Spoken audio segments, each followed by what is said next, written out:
एक बड़ी महत्व की बात यह है कि भारत ने ऑपरेशन सिंदूर के बाद ही अपने इस मिशन को पूर्ण माना था, क्योंकि हमारा मकसद था आतंकियों के ठिकानों को नष्ट करना, जो हमने कर दिया था। इसके बाद में जो कुछ किया वो पाकिस्तान ने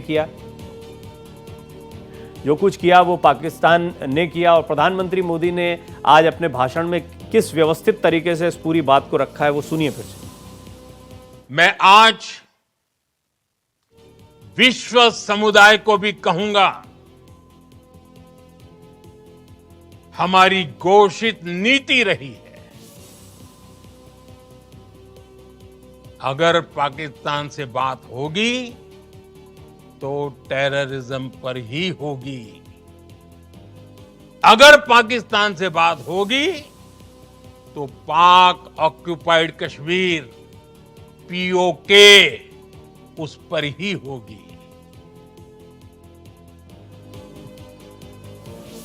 ये एक और बड़ी अहम बात है, इस बात को भी समझिए। दरअसल इस एक छोटी सी बाइट, एक छोटी सी लाइन के जरिए प्रधानमंत्री मोदी ने पूरे विश्व को एक संदेश और संकेत दिया है।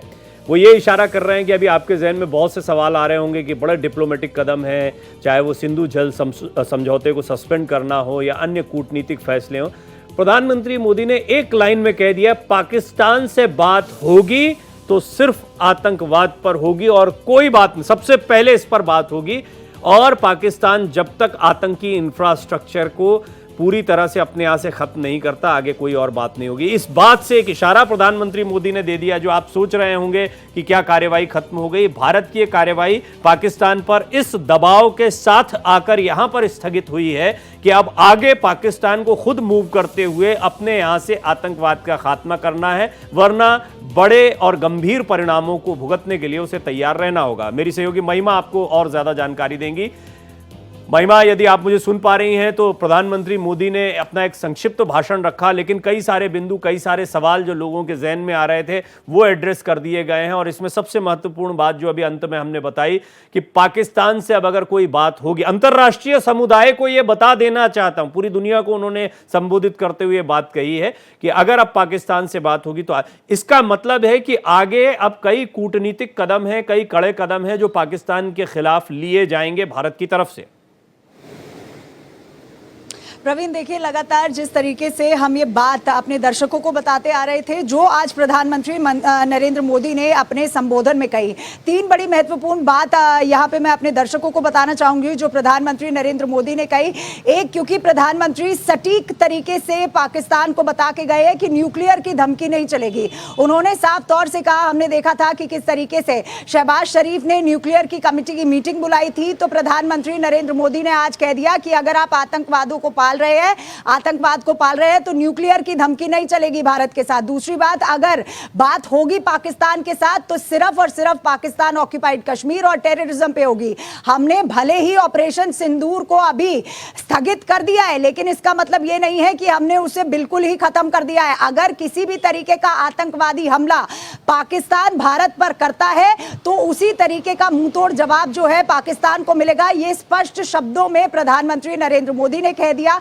इंटरनेशनली भी मैसेज देते हुए प्रधानमंत्री ने कहा कि बात और टेरर एक साथ नहीं चल सकता। साथ ही साथ उन्होंने कहा कि खून और पानी एक साथ नहीं बह सकता। लगातार हम अपने दर्शकों को बता रहे थे कि डिप्लोमेटिक का, कूटनीति की, प्रवीण, जहां बात हो रही थी बार बार की सीज फायर हो चुका है, क्या अब पाकिस्तान के साथ भारत डिप्लोमेटिक टाइज खोलेगा? तो डिप्लोमेटिक टाइज भारत पाकिस्तान के साथ खत्म कर चुका है। आज प्रधानमंत्री नरेंद्र मोदी ने अपने संबोधन में यह साफ कर दिया कि किस तरीके से अगर इंडस वाटर ट्रीटी की हम बात करते हैं तो पानी तो नहीं मिलने वाला, क्योंकि जब तक आतंकवाद पाकिस्तान में खत्म नहीं होगा तब तक भारत से किसी भी तरीके का डिप्लोमेसी या डिप्लोमेटिक टाइज पाकिस्तान एक्सेप्ट नहीं कर सकता। इस बात को संक्षेप रूप से प्रधानमंत्री ने कह दिया कि पानी और खून एक साथ नहीं बहेगा, साथ ही साथ टेरर और जिस तरीके से बातें हैं वो साथ साथ नहीं चलेंगी। हमने महबूबा मुफ्ती का भी बयान देखा था कि किस तरीके से लगातार महबूबा मुफ्ती बोलती आई कि पड़ोसी मुल्क है, बातचीत कर लेनी चाहिए। उस पर भी प्रधानमंत्री नरेंद्र मोदी ने कहा कि एकता सबसे बड़ी ताकत ताकत है भारत की। तो कई चीजों के जवाब जो है, जो मन में चल रहे थे, प्रधानमंत्री नरेंद्र मोदी ने अपने संबोधन से दे दिए। लेकिन इस बात को प्रधानमंत्री ने स्पष्ट कर दिया कि ऑपरेशन सिंदूर को हमने स्थगित जरूर किया है, लेकिन अगर किसी भी तरीके का आतंकवादी प्रहार पाकिस्तान करता है तो भारत मुंह तोड़ जवाब देगा। तो आप देख सकते हैं कि किस तरीके से लगातार हम कई अहम बातें महिमा प्रधानमंत्री मोदी ने अपने भाषण में कही है। एक एक करके आपने कुछ पॉइंट्स यहां पर रखे हैं, एक एक करके उन बाइट्स को भी, उन बातों को भी रखते हैं और फिर उनका विश्लेषण करते हैं। सबसे पहले सुनिए, प्रधानमंत्री मोदी ने कुछ और जो महत्वपूर्ण बिंदु रखे हैं उनमें एक बात यह भी है कि प्रधानमंत्री मोदी ने विश्व समुदाय को संबोधित किया है। साथ ही साथ प्रधानमंत्री मोदी ने इस पूरी कार्यवाही को स्थगित बताया है, खत्म नहीं बताया है, और आगे पाकिस्तान के हर एक मूव पर नजर रखने की बात प्रधानमंत्री मोदी ने कही है। कुछ और उनकी महत्वपूर्ण बातें आपको सुनवाते हैं। भारत का मत एकदम स्पष्ट है। टेरर और टॉक एक साथ नहीं हो सकते। टेरर और ट्रेड एक साथ नहीं चल सकते, और पानी और खून भी एक साथ नहीं बह सकता। ये साफ है, ये दोनों लाइंस जो हैं कि टेरर और ट्रेड साथ में नहीं चल सकता और पानी और खून साथ में नहीं बह सकता। यानी सिंधु जल समझौता जो सस्पेंड किया गया है वो सस्पेंड ही रहेगा। साथ ही साथ जो भी व्यावसायिक ताल्लुकात या एक्सचेंजेस रहे पाकिस्तान के साथ भारत के, वो भी अभी सस्पेंड ही रहेंगे। और अगर बात होगी तो आतंकवाद पर बात होगी, ये पहली बात स्पष्ट कर दी है। ये कड़ा रुख भारत का अख्तियार रहेगा। दूसरा, पाकिस्तान के हर मूव पर नज़र बनाए रखेगा भारत। पाकिस्तान ने एक गलती की और उसके बाद में उसकी सज़ा, उसे और गंभीर परिणाम जो अभी भुगते हैं इससे ज़्यादा गंभीर परिणाम भुगतने होंगे। महिमा बनी हुई हैं, आदित्य द्विवेदी भी मेरे साथ जुड़े हुए हैं, उनके साथ काफ़ी लोग मुझे दिखाई दे रहे हैं। जी आदित्य, अभी प्रधानमंत्री मोदी ने कुछ कड़े संदेश दिए हैं पाकिस्तान को, क्या कहना है लोगों का और इनकी क्या अपेक्षाएँ थी भाषण के बाद में? अगर उन लोगों ने सुना हो तो क्या उनकी प्रतिक्रिया है वो भी जानना चाहेंगे। बिल्कुल प्रवीण जी, देखिए जब प्रधानमंत्री बोल रहे थे तो यहाँ पर लोग एक समूह बना करके उनको सुन रहे थे, और उन्होंने जो एक बात बहुत अच्छी कही कि परमाणु एटॉमिक पावर के होने की साथ वो ब्लैकमेलिंग नहीं चलेगी। आप अगर चाहें ब्लैकमेल कर ले जाएंगे तो वो नहीं होगा। उन्होंने खास तौर से प्रवीण एक चीज़ का जिक्र किया कि हमारी बहन और बेटियों का जो सिंदूर बिगाड़ा गया है, जो मिटाया गया है, तो हमने आतंकियों को मिटा दिया। हमारे साथ यहाँ पर एक मातृशक्ति है, हम इन्हीं से समझना चाहेंगे प्रधानमंत्री का जो कड़ा रुख अभी देखने को मिला, आप क्या कहेंगे? प्रधानमंत्री ने जो भी ये कदम उठाया सिंदूर, ऑपरेशन सिंदूर का, ये हमें इतना अच्छा लगा ताकि उनको पता चले हमारी जो बहू बेटियों की तरफ आंख उठाते हैं, उनका सिंदूर भी हमने उनके घर में घुस के, मोदी जी ने जो ऑपरेशन सिंदूर किया उनके घर में घुस के उनको मारा। ये बहुत अच्छा काम किया और हम सारा हिंदुस्तान अपने मोदी जी के साथ खड़े हैं। जो भी वो डिसीजन लेंगे, हमारा भारत सारा उनके साथ खड़ा है। सिंदूर मिटाने वालों का आतंकियों को मिट्टी में मिला दिया है और ये लगातार जारी रहेगा। आपसे समझना चाहेंगे, प्रधानमंत्री ने बहुत सख्त शब्दों में समझाया है। देखो जी, प्रधानमंत्री एक स्टेट का तो है नहीं, मुख्यमंत्री तो है नहीं, पूरे हिंदुस्तान का प्रधानमंत्री है, और इस टाइम तो वर्ल्ड में उसकी वाह हो रही है। और उसके घर में आकर कोई झपट्टा मार दे और छोटे मोटे चटपूंजी किराए के आतंकवादी घुस जाते हैं। एक बार हो गया, 2 बार हो गया, 5 बार हो गया। मोदी ने कहा इन कुत्तों को तो ऐसा सबक सिखाना पड़ेगा। बहुत दिन हो गए जब मैं वर्ल्ड लेवल का नेता बन चुका हूँ, उसके बावजूद ये कुत्ते फिर घुस गए 1 बार 2 बार, और पूछ रहे मोदी को बता दियो मैं हूं आतंकवादी, पाकिस्तान से आया हूं, ये बोला। तो उसका जवाब देने के लिए उसने फिर मोदी ने कहा बेटा अब बताता पाकिस्तान को हिंदुस्तान पावर क्या है। हिंदुस्तान पावर क्या है? जी सर, ऐसा है, चीन, पाकिस्तान, अमेरिका या तुर्की, कोई भी देश हो, वो एक तरफ और यहाँ का विपक्ष एक तरफ, ये एक ही सिक्के के 2 पहलू हैं। अभी तक ये एक दूसरे पर कूद रहे थे, एक दूसरे की शक्तियां बने हुए थे, लेकिन मोदी जी के नेतृत्व में आज हमारी सेना ने उनको मुंह तोड़ जवाब दे दिया है। सेना ने मुंह तोड़ जवाब दे दिया, आप क्या कहना चाहेंगे? बिल्कुल सर, सेना ने मुंह तोड़ जवाब दिया और ऐसा जवाब दिया है कि जिसे वो तय जिंदगी तक भुला नहीं सकते। तय जिंदगी में भुला नहीं सकते, आप क्या कहेंगे? भाई साहब, वो जमाने गए जब 0 वोट पाकर जबरदस्ती बने प्रधानमंत्री, जिन्होंने हमारी जमीन पाकिस्तान को दी, वीटो पावर चाइना को दी। अब वो प्रधानमंत्री नहीं है। अब वो प्रधानमंत्री हैं जो असली तरह जवाब देना जानते हैं, देश की रक्षा जवाब करना देना जानते हैं। प्रवीण, देखिए यहाँ पर सभी लोग आज प्रधानमंत्री की स्पीच सुनने के बाद बहुत ज्यादा आत्मबल से नहीं, पूरी तरह से भरे इनको हुए हैं। सुनना और उन्होंने आदित्य कहा, इसलिए भी जरूरी था क्योंकि ये स्पीच जो है वो लोगों के लिए थी।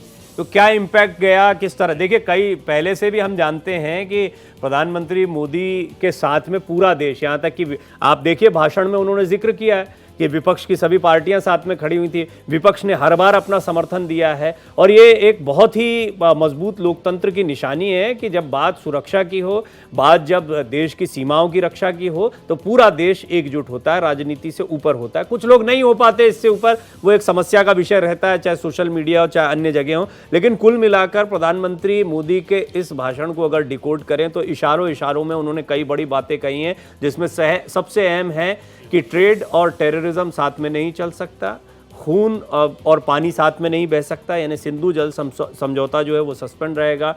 ट्रेड को लेकर भी ऐसा ही। महिमा जो है वो कई अंतर्राष्ट्रीय खबरों को कवर भी करती हैं। तो महिमा, ये थोड़ा सा बताएं कि अंतर्राष्ट्रीय समुदाय को जब प्रधानमंत्री मोदी संबोधित कर रहे हैं उससे ठीक पहले ये जो ट्रेड शब्द है ना, ये छोटा शब्द सबसे ज़्यादा भारी है इस पूरे मुद्दे में। आपने देखा अमेरिकी राष्ट्रपति ने भी जब अपनी प्रेस कॉन्फ्रेंस की थी तो बार बार ट्रेड कि हम आपके साथ ट्रेड नहीं करेंगे, ये मैंने दोनों देशों को समझाया है और उनको समझ में। तो ये ट्रेड बड़ा आजकल बड़ा अहम चल रहा है। भारत ने इसको कितना फोकस में रखा है, चाहे वो अंतर्राष्ट्रीय समुदाय के दृष्टिकोण से हो जो जिसकी नज़र इस पूरे टेंशन पर बनी हुई थी, या फिर पाकिस्तान के साथ म्यूचुअल ट्रेड पर हो? प्रवीण, देखिए अगर हम इंटरनेशनली इसकी बात करते हैं, डिकोड करने की बात करते हैं प्रधानमंत्री नरेंद्र मोदी के मैसेज को, कि ट्रेड पर प्रधानमंत्री नरेंद्र मोदी ने बहुत महत्वपूर्ण एक क्या कहते हैं बिंदु पर इस पर ध्यान दिया है। लेकिन सबसे महत्वपूर्ण बात हो जाती है पाकिस्तान यहाँ पर। अगर हम ओवरऑल ट्रेड की बात करते हैं तो एक ओवरऑल मैसेज तो गया है प्रधानमंत्री की तरफ से कि चाहे आतंकवाद हो या आतंकवादियों को जो बैक कर रहे हैं, हम उनके साथ भी ट्रेड की टाइज जो है वो कहीं ना कहीं तोड़ सकते हैं। लेकिन फिलहाल अगर हम पाकिस्तान की बात करते हैं तो पाकिस्तान को ये स्पष्ट एक मैसेज है कि अगर आप सोच रहे हैं कि हमने ऑपरेशन सिंदूर अभी स्थगित कर दिया है, इसके बाद हम आपके साथ डिप्लोमेटिक टाइज खोल देंगे या आपके साथ डिप्लोमेटिक रिश्ता शुरू कर देंगे, तो वो नहीं होगा। जब तक आप आतंकवाद खत्म नहीं करेंगे या आतंकवाद के आकाओं को भी एक ही पलड़े में आंकता नजर आएगा भारत। ये साफ और स्पष्ट शब्दों में प्रधानमंत्री नरेंद्र मोदी ने कहा था कि आतंकवाद और आतंकवाद के आकाओं को एक ही तरीके से देखेगा भारत। तो ये एक इंटरनेशनल मैसेज गया है कि कोई भी अगर बैकर होगा आतंकवादियों के को या फिर आतंकवाद को किसी भी तरीके का इंटरनेशनल बैकिंग मिलेगी तो भारत चुप रहने वालों में से नहीं है, भारत मुंहतोड़ जवाब देगा। दूसरी बात, क्योंकि मैं लगातार आपको सुन रही हूं और हम अपने दर्शकों को बता रहे हैं कि सीज फायर का मतलब ये नहीं कि, क्योंकि कई मायूस हो गए थे कि किस तरीके से अगर सीज फायर हो गया तो पाकिस्तान को हमने मुंहतोड़ जवाब दिया। प्रधानमंत्री ने कई ऐसे महत्वपूर्ण पॉइंट्स बताए जिसमें एयर डिफेंस की बात की, और आज हमने प्रेस वार्ता में भी सुना था कि किस तरीके से हमारा एयर डिफेंस मजबूत है। लेकिन सबसे महत्वपूर्ण बात प्रवीण, आपने ध्यान दिया हो अगर प्रधानमंत्री नरेंद्र मोदी की बात पे, made in India defence equipments, प्रधानमंत्री नरेंद्र मोदी ने made in India defence equipments के बारे में बात की कि किस तरीके से मेड इन इंडिया के जो डिफेंस इक्विपमेंट्स यूज हुए थे वो कितने सक्षम है। और अब इंटरनेशनली भी इस बात को सोचना चाहिए कि अगर डिफेंस सिस्टम या डिफेंस के इक्विपमेंट्स मेड इन इंडिया है और वो इतने सक्षम है कि पाकिस्तान को मुंह तोड़ जवाब हवा में ही दे दिया, यहां तक आने नहीं दिया, छाती में घुसकर जवाब दिया है। ये प्रधानमंत्री नरेंद्र मोदी ने बताया था कि जो made in India defence equipments है उन्होंने किस तरीके से इस बार काम किया। और यही बात एयर डिफेंस सिस्टम की हमने लगातार की कि किस तरीके से स्वदेशी जो हमने एयर डिफेंस सिस्टम को यूज किया, मल्टीपल लेयर्स थी, उसी चीज को प्रधानमंत्री नरेंद्र मोदी ने भी हाईलाइट किया कि अगर आप भारत को कमजोर समझ रहे हैं, आप समझ रहे हैं कि भारत किसी भी तरीके से किसी पर डिपेंडेंट है, तो ये नहीं है। Made in India defence equipments थे, made in India defence equipments ने पाकिस्तान को मुंह तोड़ जवाब दिया। इस बात को स्पष्ट जी किया महिमा, सबसे पहले आप बने रहे मेरे साथ। मोदी ने। देखिए, एक देश के बड़े बड़े जाने माने रक्षा विशेषज्ञ हैं मेजर जनरल डॉक्टर राजन कोचर, और जनरल कोचर के साथ हमने खूब बातचीत की है। इससे पहले जब ये सिचुएशंस बनी थी तब भी वो अपनी एक्सपर्ट कमेंट्स रखते रहे।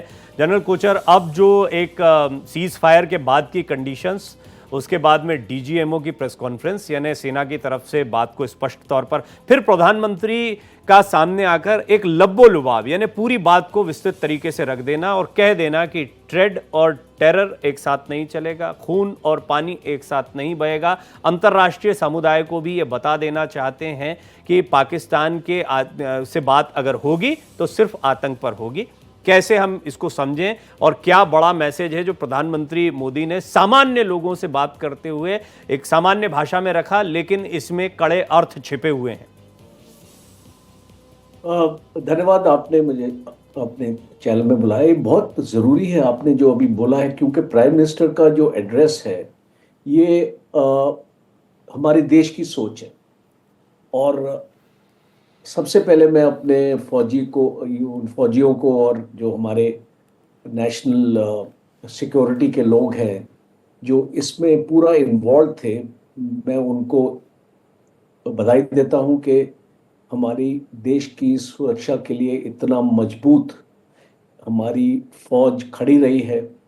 हमको गर्व है अपनी फौज के ऊपर और हमारे देशवासियों को भी हमारी फौज के साथ कंधे से कंधा मिला के आगे अपना बढ़ना है।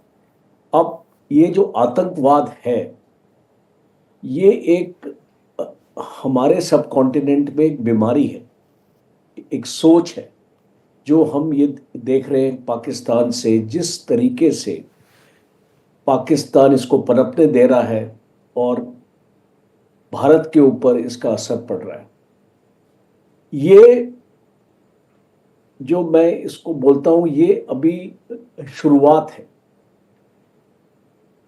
आतंकवाद के खिलाफ हमारा जो मुहिम चली है ये शुरुआत है और पूरे वर्ल्ड को एक मैसेज गया है। देखिए, वर्ल्ड का जो रुख है मैं उससे सहमत नहीं हूं।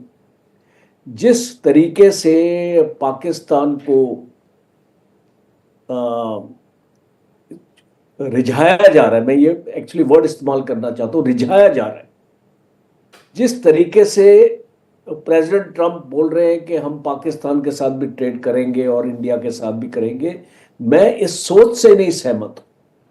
और इसीलिए हमारे प्राइम मिनिस्टर का जो एड्रेस था ये एक बहुत स्ट्रॉन्ग। जनरल कोचर, ये मेरा सवाल भी था। दरअसल आपने बड़ा इंपॉर्टेंट पॉइंट उठाया है। ये मेरे जहन में, क्या सभी लोगों के जहन में चल रहा है, क्या मजबूरी, मतलब ऐसा क्या माहौल है कि आप जानते, हालांकि हम जानते हैं ये सभी पहले भी कहते रहे हैं, अमेरिका सिर्फ अपने मतलब से मतलब रखता है, उसका ट्रेड का मसला रहता है, उसको ईरान के लिए स्ट्रैटेजिकल लोकेशन का मसला हो या चीन को काउंटर करने के लिए जैसा पाकिस्तान में उसका दखल बढ़ा हो, ऐसे बहुत सारी वजह हो सकती हैं। बट हम क्यों इतना एंटरटेन करते हैं? क्या ट्रेड को हम भी इंपॉर्टेंस देना ही पड़ता है? लेकिन क्या जो कुछ चल रहा है वो सब इकोनॉमिक है, ट्रेड की वजह से चल रहा है? देखिए, आज प्राइम मिनिस्टर ने बहुत अच्छी बात करी मेक इन इंडिया के बारे में, आत्मनिर्भर भारत के बारे में, और ये काफ़ी सालों से मैं देख रहा हूँ कि इसके ऊपर काम हो रहा है, पर वो काम सफिशिएंट नहीं है। अभी प्राइम मिनिस्टर भी जानते हैं कि इसमें हमको और कुछ करने की ज़रूरत है, बट हम ये अकेले नहीं कर पा रहे। और इसीलिए मैं इसको समझता हूँ जब अमेरिका की बात करते हैं, क्योंकि देखिए आज अगर देश को हमको आगे लेके जाना है तो हमको टेक्नोलॉजी की हमको ज़रूरत है। आज देश के पास वो टेक्नोलॉजी नहीं है। अभी आप ये लड़ाई को चाहिए 4 दिन की ही लड़ाई थी, इसको मैंने बहुत डीपली स्टडी किया है और ये एक बहुत इम्पोर्टेंट लेसन हमारे सामने लेके आता है कि अगली लड़ाई या जब भी हम अगली लड़ाई अपने लड़ेंगे, हमको उसके लिए टेक्नोलॉजी की हमको ज़रूरत पड़ेगी और आज देश को ज़रूरत है टेक्नोलॉजी की। इसलिए मैं आपके चैनल से हमारे यंग जो हमारे यूथ है हमारे कंट्री के, देखिए 65% हमारी जो पॉपुलेशन है हमारे देश में वो 35 साल से कम उम्र की है। आज हमारा देश एक बहुत ही यंग स्टेट है और जब 140 करोड़ 145 करोड़ की पॉपुलेशन है, उसमें आप समझ सकते हैं कि 65% कितनी पॉपुलेशन बनती है। जी। मेरी ये अपील है लोगों से, हमारे इसको यंग से, कि आप अमेरिका में जाके टेक्नोलॉजी क्यों प्रोड्यूस कर रहे हैं? हम टेक्नोलॉजी, हम अपने बंदे अमेरिका भेजते हैं, वो वहां पे टेक्नोलॉजी बनाते हैं, उस टेक्नोलॉजी को हमको अमेरिका से खरीदना पड़ता है और वो अमेरिका हमको देने के लिए तैयार नहीं है। तो ये एक बहुत अहम, मैं आज ये मुद्दा नहीं रेस करना चाहता, बिकॉज आज एक माहौल अलग है देश में, हम जश्न मना रहे हमारी जीत का और हमारी वीरता का और हमारे साहस का जी। टेररिज्म के अगेंस्ट। आज एक जनरल कोचर, ये भी आपने जो बात कही है ना, ये मेरे बड़े दिल के करीब है। मैं इनोवेशन स्टार्टअप्स के लिए काम करता रहा और उसमें मैंने ये देखा है कि इनोवेशन को हम बढ़ावा देने की, इनोवेशन का मायना ही हमारे यहाँ गलत समझ लिया गया। आपने ठीक कहा कि यंग ब्लड को आना चाहिए, लेकिन कुछ लोग जो बाहर जाकर नर्चर होते हैं उसकी अपनी वजह है। वो फर्टाइल लैंड भी डेवलप करने के जो हमारे यहाँ प्रयास हो रहे हैं उसको और स्पीड अप करना पड़ेगा। और बच्चे जो हैं अभी डिजिटल तक जो फंसे हुए हैं या एप्लीकेशन बनाने तक फंसे हुए हैं, उनको सचमुच सही मायनों में इनोवेशन के मायने समझने होंगे। मैं इस पर आपसे थोड़ी और बात करना चाहूँगा। डॉक्टर कोचर, एक बहुत ही अहम बात ये भी रही है कि व्हाट नेक्स्ट, अब सबके जहन में सवाल आता है। जनरल कोचर, आपको एक तरीके से युद्ध के विषय में, युद्ध के बाद की परिस्थितियों के बारे में आम लोगों से ज़्यादा समझ है, ये सब हम जानते ही हैं।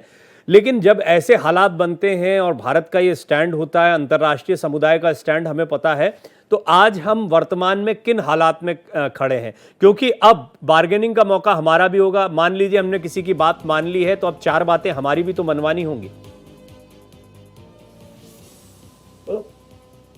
देखिए, बहुत ज़रूरी है आज, और मैं मानता हूं कि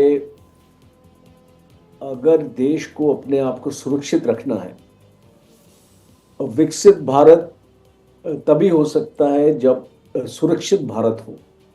और इसीलिए मैं ये मानता हूं कि फौज को, अभी देखिए पाकिस्तान को जो शिकस्त मिली है, आपने दी है, अब पाकिस्तान अपनी तैयारी करना शुरू कर रहा है कि भाई वो एरियाज, वो वीकनेसेस, हमारा एयर डिफेंस सिस्टम हमारा वीक था, हमारी जो अपना एयरफोर्स ने हमारा साथ नहीं दिया, हमारी टेक्नोलॉजी में हमको इश्यूज आए और हमारे ड्रोन नुकसान नहीं कर पाए, तो हम अगली बार अपने आप को और मजबूत कैसे करें। और यही हमको भी अपनी तरफ से, देखिए आज तो आपने एक अच्छी स्ट्रैटेजी लेके और अच्छी तकनीक लेके और टेक्नोलॉजी जो भी हमारे पास थी, हमने उसका एक बहुत अच्छा मुजाहरा दिया है और दुनिया इसको देख रही है आज हम। पर हमको अपने लॉरेल्स पे नहीं बैठना चाहिए, जैसे अंग्रेजी में बोलते हैं, you should not sit on your laurels, because देश के सामने चुनौती बहुत है। आपके यहाँ पे बांग्लादेश की चुनौती है, चाइना की चुनौती है, पाकिस्तान की चुनौती है, नेपाल भी कुछ हद तक आपके साथ नाराज चल रहा है। तो इसको मैं ये मानता हूँ कि अब आपको अपनी फौज की तरफ, और देश को भी ये उम्मीद है कि हमारे जो कमियां हमको नजर आई हैं अपने अंदर, जैसे कि एयरफोर्स चीफ बोलते हैं कि अगर हमको 42 स्क्वाड्रन्स को हमको अगर ज़रूरत है और हमारे पास 29 ही स्क्वाड्रन्स हैं, तो क्योंकि कल की लड़ाई में एयरफोर्स का बहुत अहम रोल होने वाला है, और इसीलिए अगर अभी से अपने आप को मजबूत नहीं करेंगे, ये आने वाली मुझे याद है रक्षा बजट को लेकर भी आपने टिप्पणी की थी, और रक्षा बजट को लेकर हमेशा बात होती है। पहले भी आपके प्रोग्राम जी, मुझे याद है, मुझे बहुत अच्छे से याद है। और ये रक्षा बजट हम अभी 1.6% अपना जीडीपी में लेके आ रहे हैं, हमको इसको 3% लेके जाना पड़ेगा, क्योंकि आज देश की इज्जत को अगर हमने बरकरार रखना है तो वो एक फौज ही है जो आपके देश को सुरक्षित रख सकती है। आप जितनी डेवलपमेंट अपने देश में कर लीजिए, अगर आपकी फौज में वो ताकत नहीं होगी तो वो सिक्योर नहीं होगा हम अंदर से। और आज आपने देख लिया कि एक एयर डिफेंस सिस्टम कितना जरूरी है, कितना जरूरी है, बिल्कुल ठीक, लड़ाई के लिए। जी और इसलिए आज हमारे पास 3 स्क्वाड्रन S-400 के, 2 स्क्वाड्रन हमारे पास रशिया से आने बाकी है। ये आज के लेवल की चुनौती अगर हम देखें तो ये भी कम है हमारे लिए। हमको इसमें और बढ़ोतरी करनी है, हमको अपने एयरफोर्स को मजबूत करना है, हमारी नेवी को हमको और सबमरीन्स देने हैं, हमारी फौज को ड्रोन्स के हालत में, अभी आपने इसको देखा कि पाकिस्तान के पास 1 लाख ड्रोन थे जी, और ये पाकिस्तान को कोई तकलीफ नहीं थी कि रोज 500 ड्रोन इसको दौड़ा दिए और वो उसको नुकसान तो करेंगे। देखिए आप इसको 500 के 500 तो नहीं रोक पाएंगे ना, तो कहीं ना कहीं तो नुकसान आपको भी अपना झेलना पड़ेगा। तो ये जो एरियाज है आधुनिक वॉरफेयर जैसे मैं बोलता हूं, मुझे ऐसा लगता है मेजर जनरल कोचर कि इसमें एक चीज और बहुत स्पष्ट हो गई है कि दुनिया में कौन कहां खड़ा है। बहुत छद्मता भी होती है, कई लोग मित्रता दिखाते हैं, कई लोग पीछे से सपोर्ट करते हैं। पाकिस्तान जैसा देश जिसके यहाँ खाने के लाले पड़े हों, वो सेना पर या इन ड्रोन्स पर कैसे खर्चा कर रहा है या कौन पीछे से किस वजह से इनको सपोर्ट कर रहा है। तो भारत के लिए एक बहुत अच्छी एक्सरसाइज भी है। भारत को यह समझ में आया कि दुश्मन देश जो है उसके खिलाफ आपकी तैयारियों को अगले स्तर पर आपको कैसे ले जाना चाहिए। आपने बड़े संक्षेप में बहुत पॉइंट वाइज इन चीज़ों को समझाया, इसके लिए मैं आपका शुक्रिया अदा करता हूं। हालांकि और इस पर बातचीत होगी आगे, अभी समय इतना ही था, लेकिन हम इस पर बातचीत करते रहेंगे। मेजर जनरल डॉक्टर राजन कोचर, आपका बहुत बहुत धन्यवाद इस पूरी बातचीत के लिए।